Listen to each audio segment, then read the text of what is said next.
Sabado. So, bali, alas 8:30 sa sakto. Lumabas tayo. So, wala tayong pasok ngayon. So, medyo tumagaan na yung schedule natin. Tapos ito, as usual, kung makikita nyo, nandito tayo sa Superstore. So, bali ito. So, gahanap tayo ng pera sa kalsada ngayon. Kailangan natin humakataw ngayon dahil malapit-lapit na yung ating big event. So, ilang linggo na lang. Kaya ito. So, tara, samahan nyo ulit ako. So, maghanap tayo ng pera sa kalsada. Unang order natin, $30 agad to. Kaya tapusin natin. Few moments later. Yan mga kapatid. So, bali, natapos na natin. Ang kaso naman. Ito. Ang shit.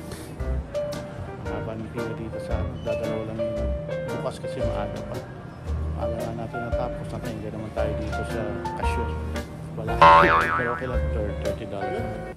Natapos na natin yung unang order natin. Eto, so papunta na tayo kay customers. Grabe, medyo natagalan tayo dun. Ang tagal kasi nung wala na naman yung signal natin dito. Ayusin ko na naman, nalaglag kasi. Ano ba yan? Ayun, nagkaroon na naman ano ba yan? Lolo ko na to, kailangan palitan na to cellphone natin. Alam mo, may pampapalit no?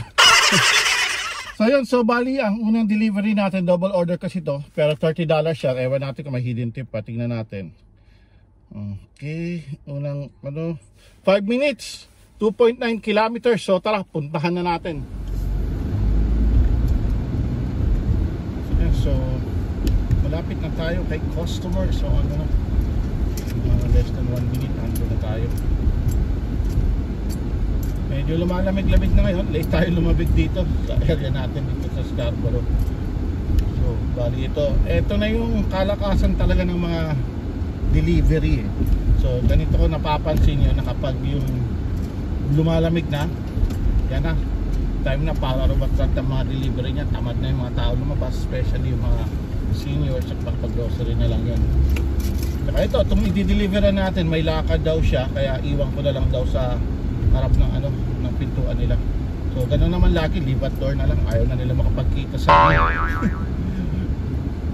So yun, so ito, so deliver na muna natin to. 29 sa matong 29. Arrived in 29 Meriden Crescent. The customer requested you leave the order at their door. They added the following instructions. Leave at my door.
Kumita ng extra, wala masipag ka, hindi ako seller.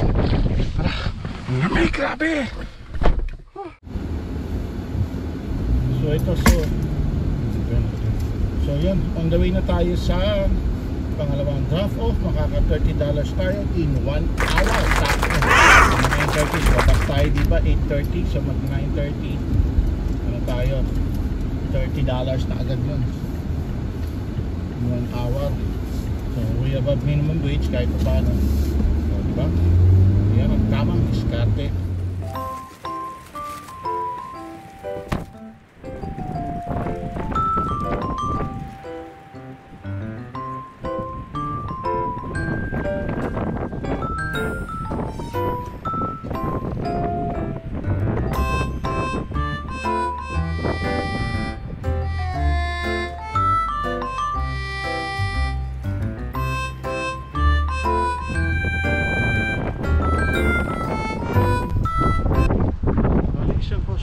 nag-tip yung unang dineliver natin. Wala siyang tip. Yung pangalawa, nag-tip ng $5. So, sino pa yung kukonte, yung pa yung nag-tip. Marami ko na yung mabigat. Nga. Ganyan talaga. So, anyway, so, eto. So, balik na tayo dun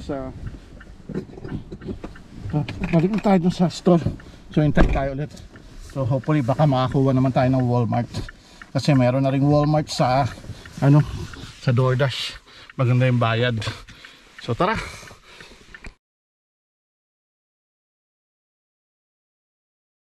So ito, dito tayo sa Tim Hortons ngayon. So bili muna tayo ng kape tsaka machichicha. So kasi hindi pa tayo nag-aalmusal. So yun, pasok muna ako sa loob, bili muna akong pagkain. Yun, ito, nakabili tayo ng kape. So ito, unang higop ng kape para sa inyo mga ka-cubes. Oh, sarap. Ang dami nang pumapasok na order, kaso medyo malayo. Nakaka $50 na saan tayo kasi kanina pumasok $22, kaso doon pa yung sa Nopril sa Morningside, medyo nalalayuan ako. Ay, Morningside doon sa Makawan. Ay, Makawan tuloy sa Markham. Medyo nalalayuan ako, so kaya hindi ko kinuha dito na lang. Intay na lang tayo ng Walmart order dito o kaya Superstore. Bagaga pa naman, pamaya pa naman lakad natin.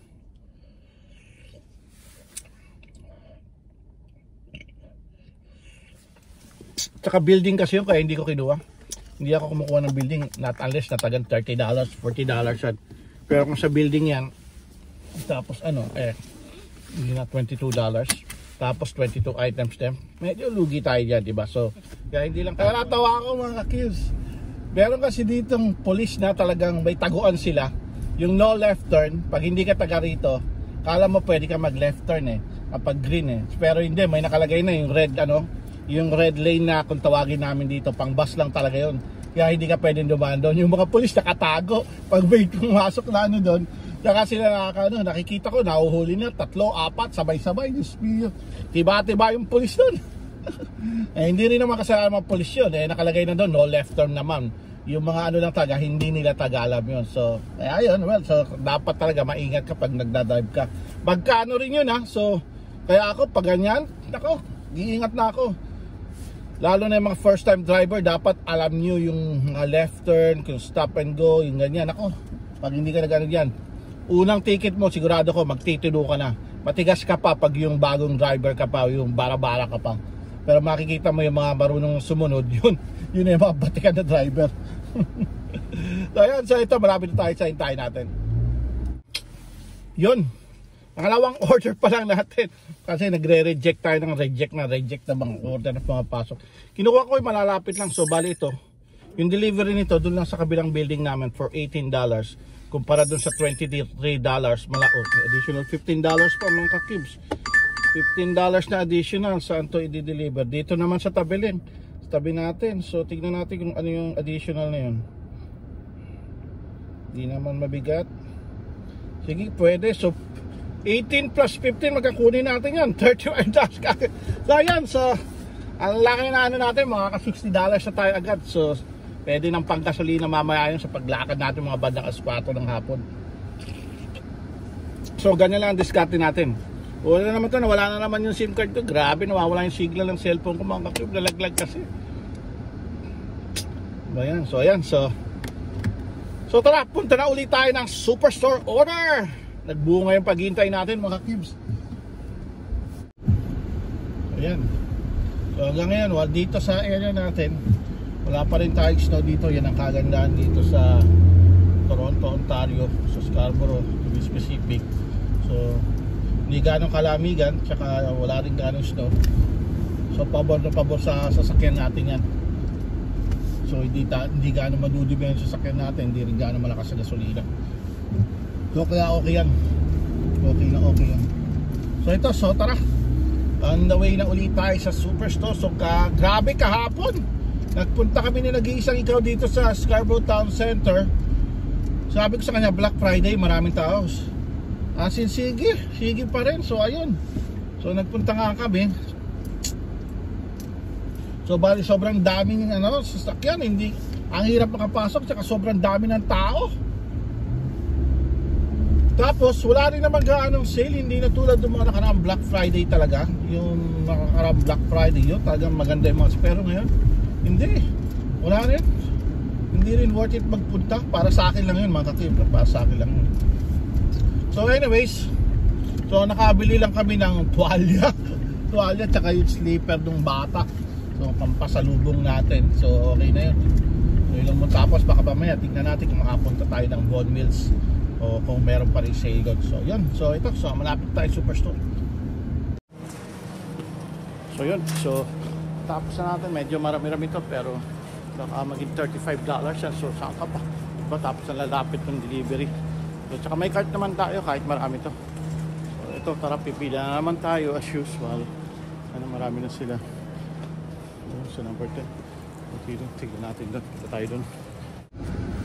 Yan. Tapos na natin yun. So sakto. So 10 half an hour. Tapos natin agad. Ano oras ba tayo? 10:45 tayo ata nakapunta doon. So bali ito.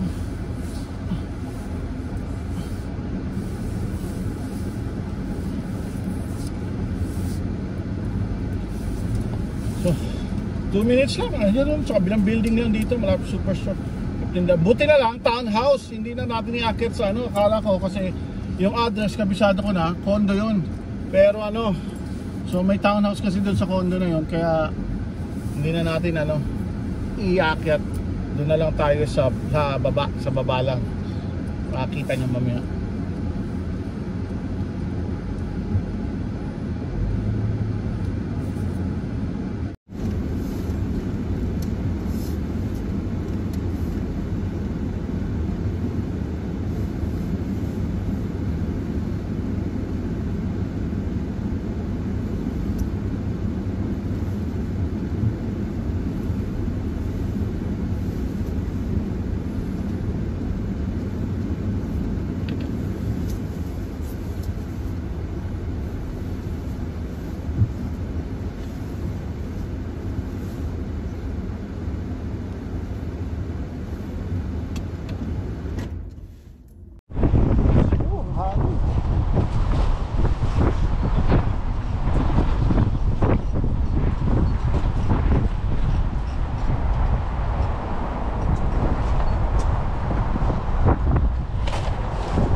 Ang lamig mga ka-cubes.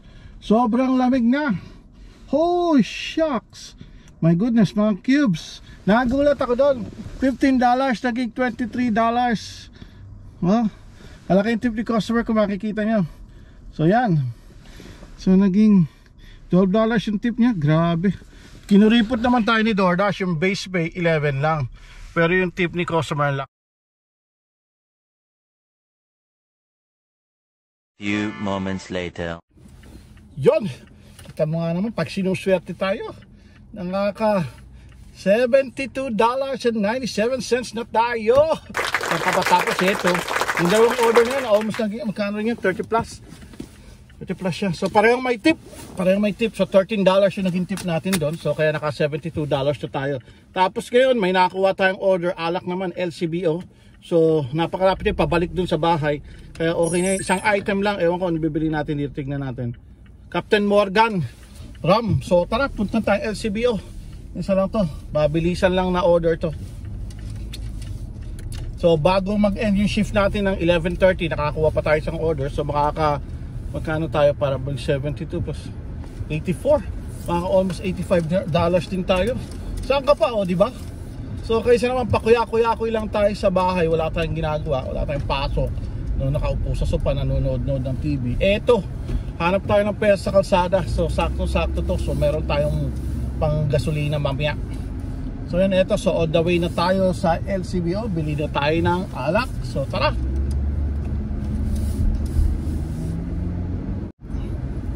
So yun, so bali ganun lang diskarte natin. So sa ngayon, so paikot-ikot lang dito tayo sa area natin. So mga 1 kilometer lang nasa bahay na tayo. So yung dinilibera natin dito, ganun din. So yun lang ang pinagkukuha nating order, basta malapitan. So okay na yun. So hindi tayo kumukonsumo ng gasolina at saka ng kilometers gaano. So yan ang diskarte natin, hindi yung kukuha tayo ng malayo for $5. Ako, hindi tayo ano dyan. So okay na yun, maghintay-hintay tayo. Tapos yung ganito, mga grocery, so shop and pay, yan ang mga tinitira natin. So bihira tayo tumira ng mga pagkain. Tsaka sa ngayon wala pa gaanong pagkain din. Tsaka ang hirap kasi dito sa area ko, malapit nga ako sa loob ng mall. Malapit kami sa mall, so mostly yung mga pagkain sa loob ng mall, naaasar ako pa ganyan, gahanap pa ako ng parking, papasok pa ako sa mall, punta ka ng food court, babalik sa sasakyan. So patay oras yun, lugi. So kaya pag ganito, puro talagang grocery delivery lang pinagkukuha ko. So at least sulit yung oras natin, kahit matagalan tayo, nandun lang tayo sa loob ng ng grocery, hindi tayo kumukonsumo ng gasolina at saka ng kilometers natin. So pero yun lang nga, yung oras din kumukonsumo, pero at least okay na rin yun. So diba?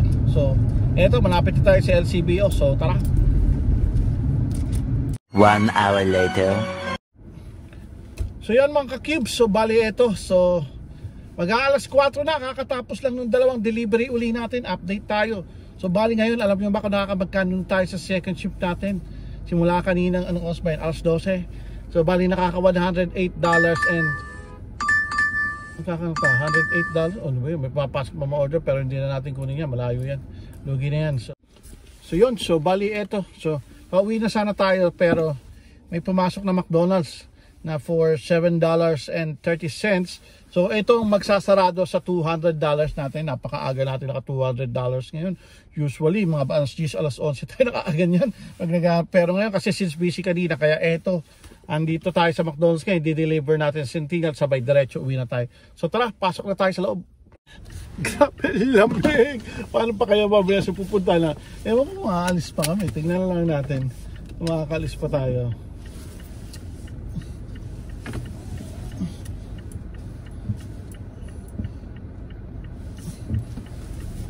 So tara, uwi na tayo. Tsaka $200 din tayo. Kalain nyo nga naman. So kikitain mo ba yan kung nakatunga ka lang sa bahay, di ba? So ganito pag wala tayong pasok, overtime, sa Sabado, weekend, ito ginagawa natin. So hindi na natin kailangan pang mag-stay ng hanggang gabi tulad ng ginagawa natin dati. Maaga natin natapos. Alam nyo ba kung anong ginawa lang natin? Puro lang tayo grocery delivery. So pakuya-kuya lang din tayo sa sasakyan. So naghihintay lang tayo ng malalaking order. Ito lang McDonald's na to. Ito lang ang pinaka unat huli na kumuha tayo ng pagkain na order. So para lang maisarado natin yung 200. So di ba? So ganyan ang diskarte. So yun, so kita-kits ulit tayo mamaya mga ka-cubes.